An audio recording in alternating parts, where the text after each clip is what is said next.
The women's team got to the World Cup basically by what the men's team has been trying to do all these years, which is hire a world class coach and bring in the best world class talents in Filipino talents in the world. And that's what the women's team has done.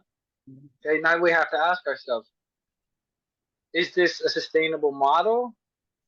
Is this our sole focus, or should it be we focus on the homegrown grassroots developments on the same side as getting the best talents from around the world? Because I'll tell you this: if we're gonna rely on Filipinos born in other countries every World Cup, it becomes a game of chance and luck. What if that generation isn't developed on in those countries? We have less control over those players, right? It's all about controlling the controllable, and controlling the controllable is focusing on grassroots development in Philippines and youth national teams, getting those players ready to play for our senior team.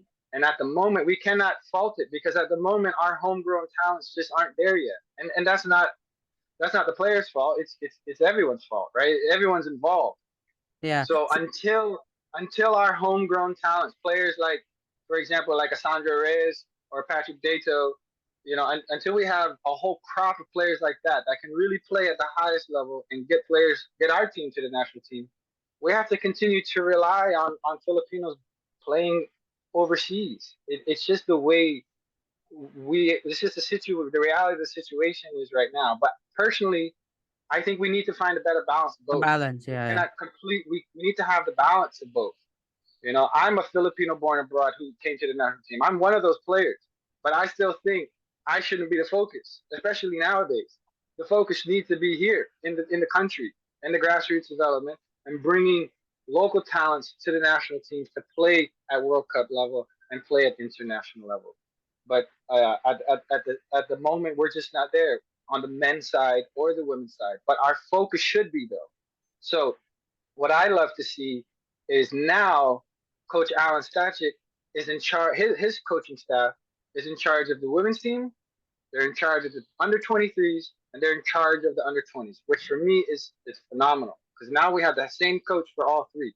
But what I think the PFF needs to do is double down and allow Alan Stachik to have control over the whole women's national team program from the very first team, under 15 to the women's team, so that even at the 15, 16-year-old level, they're already aware of how Coach Allen and his staff philosophy, playing style, what he wants in players, what his formations are, and not necessarily have Coach Allen coach all of them, but have him control the coaches who are coaching all of them. So it's all filtering in, right? You see that? It's all filtering in from 15, 16, 19, 20, 23 to the women's.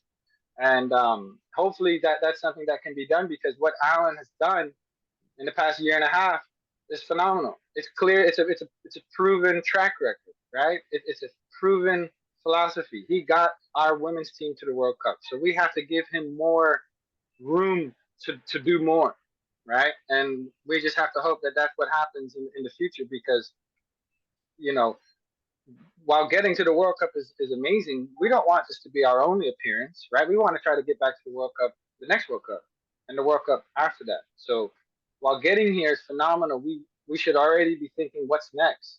What happens after the World Cup? What happens next year? How do we get back to the World Cup in the years to come? Do we continue to just recruit the best talents all over the world, or do we do that and develop world class talents domestically? And I think there's a way to do both. And I think the focus should be developing world class talents, and secondary being bringing in Filipino talents from around the world.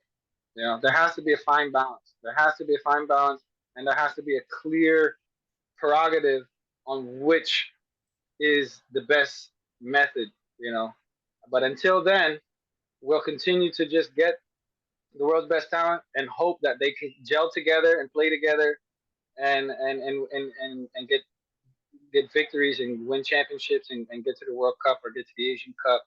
You know, and the reason why the women's team has been so good is because they spent so much time together, like the Ascals used to do back in the day, before FIFA dates and before before we had all pro players and their commitments were to their club, right? So they had the luxury to travel with these girls uh, um, for months, and it shows when you're that much together, I see. anything can really happen.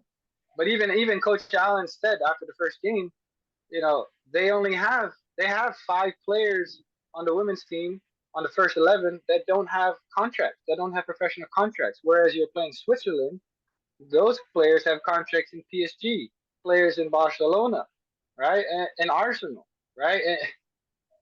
And that just shows like the disparity in levels, right? So it's a it's a it's a it's a it's a difficult thing to juggle, you know. Like we know that foreign countries, especially in Europe, just have better systems, better organization, right?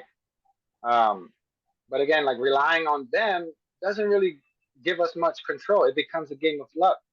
We're relying on other people to develop our talents when we should do that, but then also be focusing on developing our own talents.